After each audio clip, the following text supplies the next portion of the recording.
Vanity Project, Episode 2, They Were There. Before the internet, if you wanted to find the thing that was going to change your life, the movie, the record, the book, there was a physical barrier between you and it.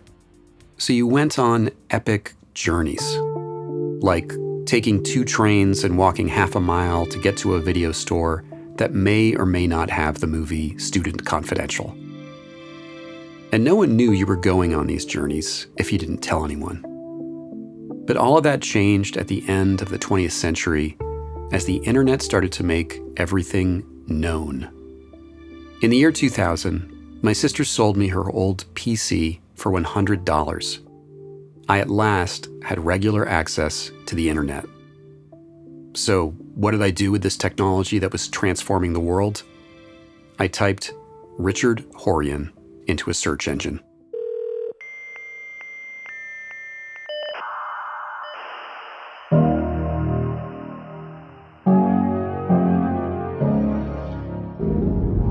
Aside from the barest of information about Student Confidential, one of the first things I discovered was that there were dozens of inventions that had been patented by one Richard Horian. And there wasn't any rhyme or reason to the inventions. There was no connective thread. Starting in 1977 all the way into the 21st century, a Richard Horian had patented record cleaners, shoe shine kits, car safety add-ons, contact lens cleaners, loose leaf notebooks, even a method to sew through wood. This Richard Horian, it seemed, was an idea man, an entrepreneur, perhaps someone like a certain guidance counselor who had made millions because of his intellect. So was Richard Horian a millionaire inventor who had made a movie? There was no way to be sure. But as time went by and more information began to appear online, I started to learn some incredible things, like the fact that Richard Horian had released a concept album.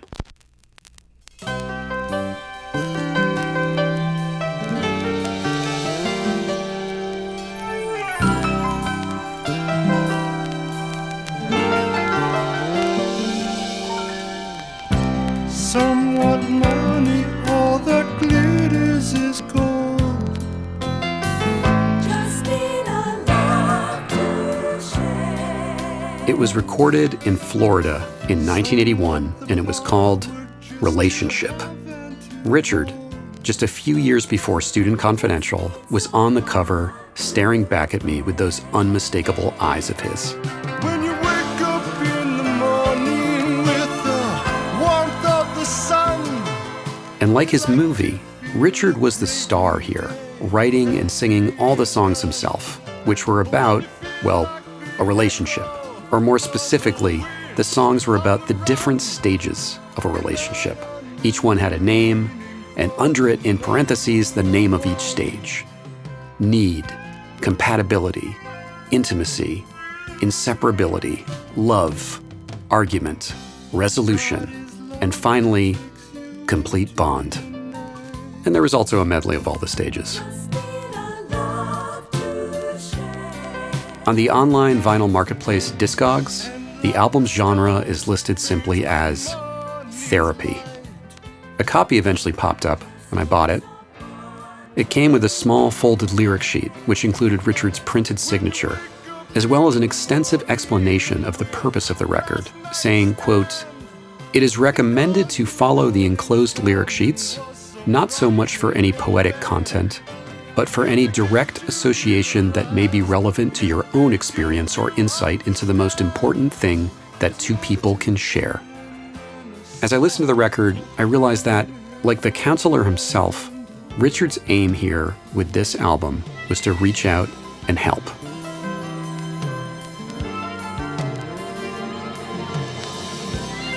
In dreams, I see the Lady of Light. When I initially searched for Richard and his movie online, as expected, there was some writing by amateur critics and commentators about Student Confidential. There were a few capsule reviews on early film blogs, mostly about how they had seen the movie and thought it was terrible. But that's how I discovered that After Troma released the movie to a scattered number of theaters and drive-ins, Student Confidential, in 1989, had played on the USA TV network several times on the show Up All Night. Waitress. I don't need a waitress right now. I'm mentioning the movie Waitress and the movie Student Confidential. Both of them on Up All Night, USA Up All Night. I'm Gilbert Gottfried. Both movies on USA Up All Night. Tonight at 11, 10 Central. This is surely where the film had reached its largest audience, on this series where original host Gilbert Gottfried would show a double feature of movies and make ridiculing comments about them. In the early 2000s, Troma put the movie out on DVD. When I read about it, I got excited. I hoped it was going to be a beautifully remastered copy with extra features that would finally reveal all of the mysteries of Richard Horian. But there was no documentary about Richard, no tell-all director's audio commentary. In fact, Troma's DVD turned out to literally just be a digitized copy of a faded VHS tape. There was a newly filmed intro to the movie with Troma's co-founder and resident huckster Lloyd Kaufman, where Lloyd did comedy bits with a topless woman while making fun of the movie. Student Confidential is about a high school guidance counselor with a heart of gold and suicidal tendencies. And I've tried out just about all of them. Now, I will blow my brains out! If a film could be treated more disrespectfully than this, I'm really not sure how. And yet, I had learned one thing. Troma still had the rights to sell the movie. So I sent an email asking if they could tell me where I might find Richard Horian. I never got a response.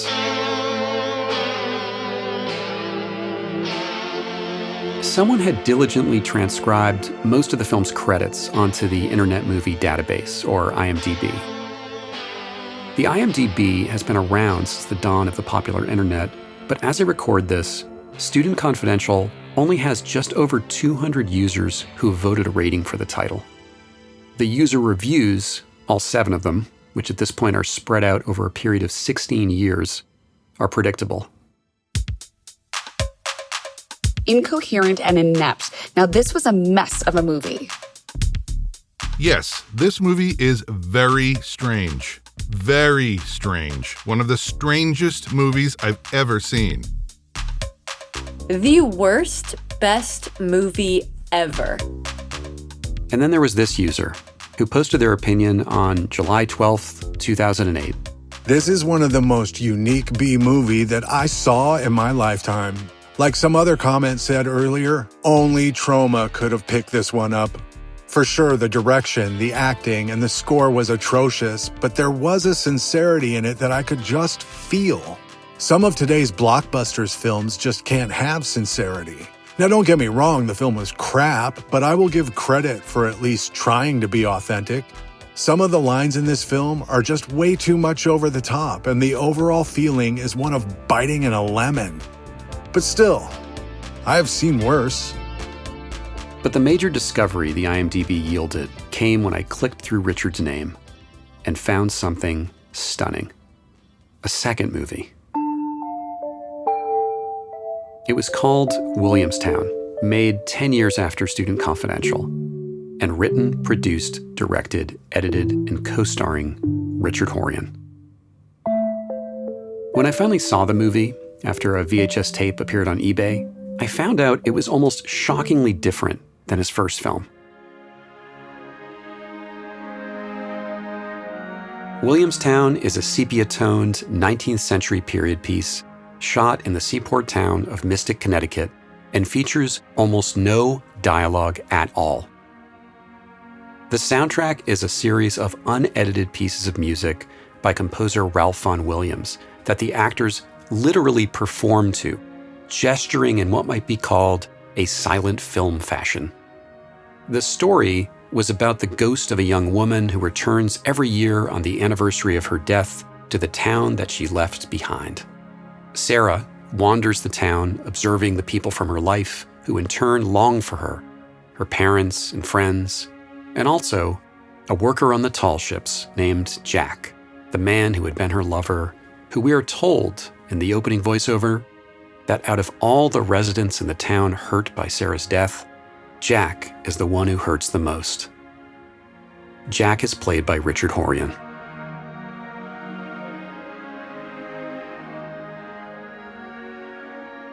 The only record I could find of the film playing was for 1 week in a handful of theaters in Southern California before it vanished.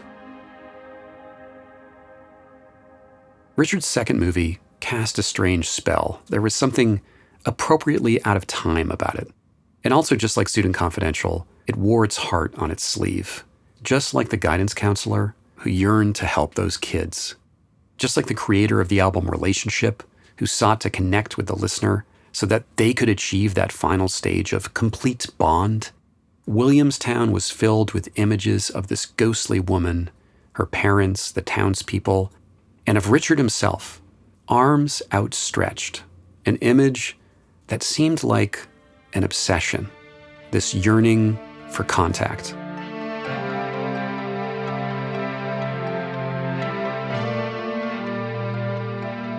As much as I had scoured the internet, I had no luck finding Richard. This was before social media, and he had no website.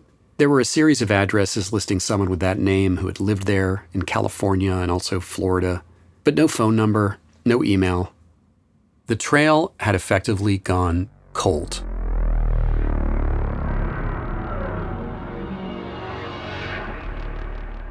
In the experience I've had making my own films, out of everyone I've met, I found that the coolest people in the business are the ones who work on movie sets. They're driven to have these really interesting and creative jobs in an industry you'd have to be nuts to think is stable. But they do it because they love it. They're the ones who truly physically make every movie. So, if I couldn't find Richard Horian, I decided I wanted to find his crew, the people who worked with him. I wanted to find the people who were actually there making Student Confidential. And here, I got a bit more lucky. I'm standing in a parking lot with Ron Raschke, the assistant cameraman on Student Confidential, who I had just interviewed. Showing up early for his own interview was David Wasco, the production designer. David had brought his wife Sandy, who had also worked on the film for a few days, as a set decorator. This was the first time they had all met since being on set 40 years ago. Ron started telling everyone a story of working on the Roger Corman movie Galaxy of Terror. I caught them talking on my phone. I mean, I work with some directors that are nasty, right? And these guys were like, they were bad, you know. I was telling him I work on a movie. Jim Cameron was the art director. Oh my God, that's amazing. It was Eddie Blank when we complained about him spray painting near the camera without warning us. Yeah. He said, "To hell with you guys. I'm going to direct a movie after this. I don't need this art department stuff anymore." That's so funny. And it was Planet of Horrors. It was a Roger Corman movie. So Pretty cool. I'd spoken to Ron and David on the phone before this and explained to them I was just curious about this film and wanted to meet them and hear any memories they had. And of course, the first question I had for them was, who was Richard Horian? Here's Ron. Well, you know, Richard was very mysterious. I can't honestly say that anybody got to know him very well, even after making a movie for 6 weeks with the guy. He didn't hang around with the boys. He wasn't that sociable. It's not that he was antisocial. He just wasn't the type of guy that would stand around and BS with people. And so we actually really didn't know much about him. And we didn't quite know what the film was really about. It was an odd film. Richard for some reason wanted to do everything on that movie.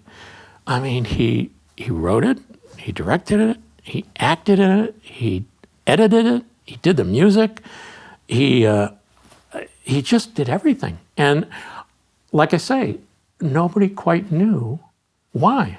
I mean, we didn't know where this movie was going to go. We didn't know if it was going to get released or buried. Some people do, a 10, 20-minute piece just to show themselves, and they might show that to get a job. But this was an actual full film. It was a strange project. Ron's resume working in the camera department included some pretty incredible credits in the world of drive-in and exploitation films. He worked on several movies for Roger Corman. He was on the crew of the great Joe Dante werewolf picture The Howling. And Ron also worked on another movie for a writer-director star, the legendary comedian Rudy Ray Moore, on Moore's film Disco Godfather. And by the way, neither Ron nor David and Sandy had ever actually seen Student Confidential. I sent them a DVD of that terrible VHS transfer to watch before we met. It looked okay. The thing that we couldn't figure out, though, was even in the movie, Richard was mysterious. I mean, he's this millionaire, but you don't know why. And he's a high school counselor, but you don't quite know why. And then you start to figure out, well, he believes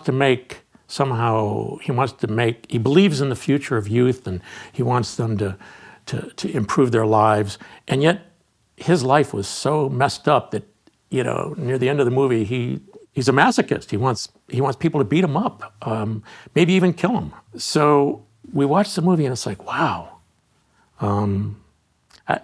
I guess he made his point, but again, nobody could ever quite seem to get to know Richard. He seemed nice enough when we were working with him. Ron's job as assistant camera meant he was hired by and worked directly for the director of photography on Student Confidential, Jim Dixon. Jim Dixon was picked to shoot this film in a very odd way. I guess Richard Horian, he came out here to make a movie, didn't know anything about the film business, didn't know anybody in the film business, but someone told him that the 411 guide, this big spiral-bound thing before the internet, which was a directory of everybody and by their categories. There'd be DP, there'd be operators, first ACs, second ACs, makeup, hair, everything. And apparently, Richard was going through that in the directors of photography category. And he started with the A's. And he just called every DP there. And when he got to the D's, Jim Dixon was the first person that actually answered his phone instead of an answering machine. Jim Dixon passed away a few years ago. And like Richard Horian, Jim was an inventor himself. His specialty was building camera equipment. In the 1960s and 70s, Jim worked with the legendary special effects pioneer Douglas Trumbull. And in fact, Jim helps create the slit-scan camera invention that was used in the finale of 2001: A Space Odyssey, when the movie turns into a kind of psychedelic light show. Jim Dixon actually built and photographed that sequence for Kubrick's movie himself. It's one of the most famous sequences in cinema. Student Confidential was Jim Dixon's only feature director of photography credit. When I pressed Ron more on what he knew about Richard Horian, he told me this. We couldn't figure out why Richard would be putting his own money into this film. We didn't know what he hoped to get out of it. We don't know what his aspirations were, or if he hoped it was his entree, or we didn't know if he wanted to make money. We didn't know anything about him. And we were all slightly suspicious because where would you come up with that kind of money? And you're from Miami, Florida. And so we're all like, geez, is it his money? Is it cocaine money? Because that was the middle of the 80s. I mean, that was a big deal back in Miami back then. Those were during the drug days. But he never did anything to explain himself. He was a very difficult man to read. Let me clarify that. Ron was wondering if Student Confidential was a film made by a cocaine dealer who might have been using the project to launder money. Was this the vanity project of a Miami cocaine kingpin? As for production designer David Wascow, you might have heard of some of the other movies he designed, with his wife Sandy acting as set decorator. After Student Confidential, they did Reservoir Dogs, Pulp Fiction, Kill Bill, Inglourious Bastards, also Rushmore, The Royal Tenenbaums, multiple movies for David Mamet, and Collateral for Michael Mann. They even won the Oscar for La La Land. Yes, the team that designed some of the most beloved films of the past 35 years designed Student Confidential. When I spoke to David, he sometimes would refer to the movie under its original title, which I learned was The Counselor. And there were a lot of these labor of love, independent projects, and we actually did quite a few of them. And The Counselor was one of them. It was really, the benefits of doing this type of a movie is that you don't have the studio breathing down everybody's neck and watching over everybody. And even today, a director is expendable. They'll fire a director and get a different director. And it's like, you didn't have to worry about that. We were just making a pure vision. And one of the beautiful things about the Student Confidential, it was a pure vision of Richard. And it wasn't watered down or anything. It was his thing. And if it did good or failed or whatever, it was his thing. That's a rare thing. And there were a lot of these things that we were involved with that we evolved to become picky about script-driven things. David described to me the people he gathered for his crew for Student Confidential, several of which went on to be, just like him, Oscar winners. I developed a system throughout my career where I would always try to hire overqualified people in the art department, people that would work within the scope of what monies were allowed to be paid for their jobs, but I would always get overqualified people. I did that on The Counselor. And I wasn't lucky to have Sandy on payroll, but Sandy, as a set decorator, was helping. I had a few people that went off in their careers to get multiple Oscars. The prop master was John Meyer. I believe he has 6 Oscars or more, I think, for amazing movies like Chicago. And then I had Sharon Seymour, who has done all of Ben Affleck's early movies as designer, like The Town, Argo, fabulous movies. She was the set decorator on the Student Confidential. I had very competent people. David told me that almost the entire movie was shot in a grade school in the La Cañada section of Los Angeles that had been shut down at the time for a renovation. They built all the sets for the non-school scenes inside the classrooms. He also mentioned that they had a special visitor one day when they were shooting scenes in the Beverly Hills mansion where the counselor and his wife live. It was in Beverly Hills. A tutor. We didn't build or paint anything in that house. My recollection was it was somewhere near where the O.J. Simpson house was in that neighborhood. And I do remember that Kirk Douglas and his wife appeared and they watched the acting at the house. And I thought that was pretty amazing. And actually, it was interesting because Sandy also brought up, while we were watching, we said, oh my God, Eric is like watching a young Kirk Douglas. He was just like watching Kirk Douglas. It was very interesting. He was very good. And the scenes with his father, I think they were both very good. Yeah. Kirk Douglas, literally one of the biggest movie stars of the 20th century, hung around on the set of Student Confidential. David had told me on the phone before this that someone in the art department had actually found an entire box of Richard's album Relationship at a salvage store, and that they had brought them to the set to show the crew. So I surprised David and Sandy with their very own copy of the album. Oh, is this the record? Oh, boy. Oh, my goodness. Oh, my goodness. I do remember this. Okay. It was done in 1981, so it was done like 3 years before we were filming. So this was a new record that Richard did. Fantastic. Yeah, that's amazing. It's a great copy, too. That's My amazing. Goodness. Wow. Yeah, it's original, right? So you've never heard the album, right? Never heard the album. Well, it is Richard's concept album about relationships, and so maybe it would help you guys in your marriage. And That's wonderful. That's wonderful. I really enjoyed meeting Ron and David and Sandy. All of them were recently retired and happy to talk to me about this piece of their past. This movie, though, was something they hadn't thought about in probably 40 years. And beyond this tantalizing theory that Richard Horian was a drug dealer, laundering his money in his own feature film, they didn't really know who Richard was and had no contact with him since they made the movie 4 decades ago. I took a trip to Portland, Oregon, and sat down with Corwin Anthony, who acted in Student Confidential for about 2 or 3 days. He played Greg, the guy who Susie gets into bed with at the party. Corwin now manages a great restaurant that's in a historic hotel.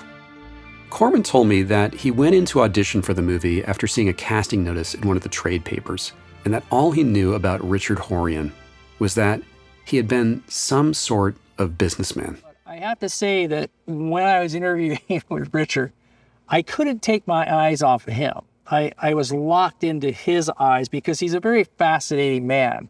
If you look at Richard, you can't help but wonder what is going on in this man's head, because he didn't come off as a colorful, flamboyant person of the arts, which is what you normally meet, when you're auditioning and everybody knows the lingo and they're talking the lingo, whether it's film and television or art, you're talking the talk, right?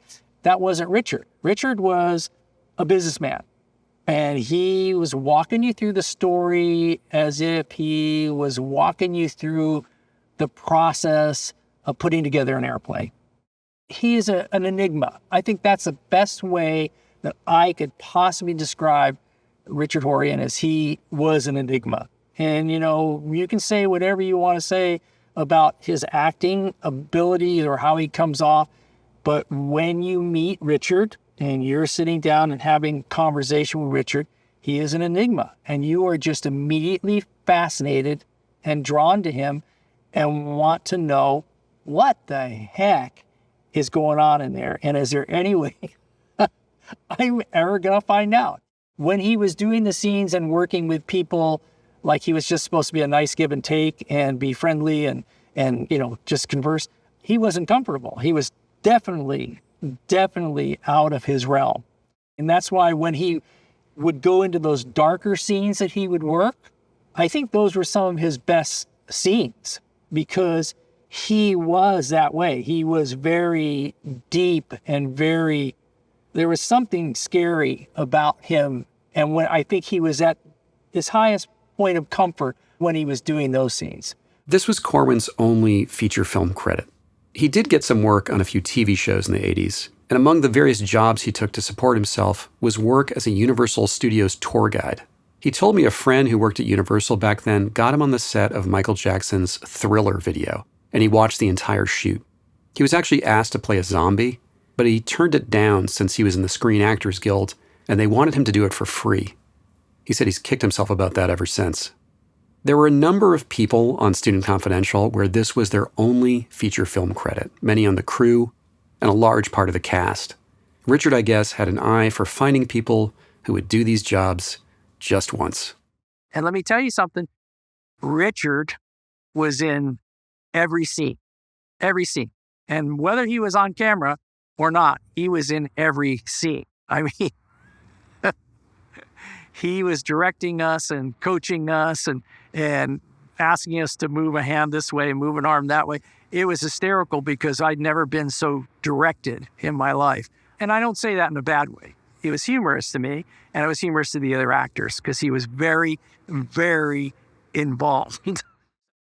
So even while we were shooting the love scene, Susie and I, and Richard crept over to the side of the bed, literally crept. I could feel his presence, but he was behind me. So all of a sudden, he's starting to give me directions. Okay, now put your right hand onto her knee. Susie, pull back a little bit. Okay, Corwin, move in to her neck and just give her a light peck on nothing too romantic. And he's talking us through. And we're trying to feel this thing. We're trying to make this an organic scene, like we just met, and yet here we are in bed, and we're doing what a normal young couple would do in this situation. But Richard is going to drive us through this entire scene. And he just keeps it to the point where we're almost ready to break out laughing. And then Corwin told me something that stopped me in my tracks when I asked him again about meeting Richard. There was at one point, I said, so you've never done a film before. You haven't written a film before. So what motivated this whole thing? And he goes, well, actually, I'm an inventor. I've created a film stock. I've invented a film stock. And it uses a very, very low light. So that's a great thing and why we can do this at a lower budget, because we're not going to need all the lights that you normally use. And we're not going to have to be changing lights, so we can film much quicker. We can get see a lot of scenes in and out in one day where you can't do that because you're resetting lights and resetting lights and resetting lights. I said, so your intention is to do this film to sell film? And he goes, basically. He goes, I hope to get this film out and put it out into festivals and some regional showings, and enough interest so that Kodak or whomever will come along and say, wow, you did that with this film, and I'm going to sell them this film stock. But he said, but I am very serious about this story. One of the few things I knew about Richard Horian was that he was an inventor. Had he made Student Confidential as a proof of concept project for a high-speed film that he was patenting? Was this film literally an invention? Searching for people who were a part of this movie was a challenge. There was the girl with the scar, Susie Scott, and we did find Susie, a lot more on her later, involving Playboy magazine and her role in all of this. But the other big female lead in Student Confidential was Elizabeth Singer. She plays Elaine Duvat, a girl who wants to break into movies and will do anything to get there. It was, surprise, her only film credit. A phone number that might have been Elizabeth's was called, but the woman at the other end listened for a moment until she heard the words Student Confidential and then hung up. As for Marlon Jackson, his reps have refused to respond. I'm going to keep trying. Richard Horian had brought all these people together for a few weeks in March and April of 1985. This movie with a DP who had helped invent one of the signature moments in 2001: A Space Odyssey. This movie with a production designer who would go on to design Pulp Fiction. This movie with Marlon Jackson, who just weeks before he walked on the set had sang in the chorus for We Are the World. This movie that may or may not have been a money laundering project, or may not have been made to secure a patent on a high-speed film. The more I dug, the more questions I had, and the person who had all the answers, surely, was Richard. But where the hell was he? Was he even alive? One of my favorite movies is Blow Up, the 1966 film about the photographer who might have accidentally photographed a murder after he enlarges a picture and makes out the image of a gun. That movie is about how truth is relative, that you can't go back and truly understand something in your past objectively because it's lost to time. But I wanted to go back. I wanted to understand what I was seeing at that all-night movie marathon when I was 17, even though the memory of that moment was dissolving as each day passed. So I kept looking, and eventually I found something that would unlock everything. And just like in the movie Blow Up, it took the form of a gun. Specifically, a glue gun.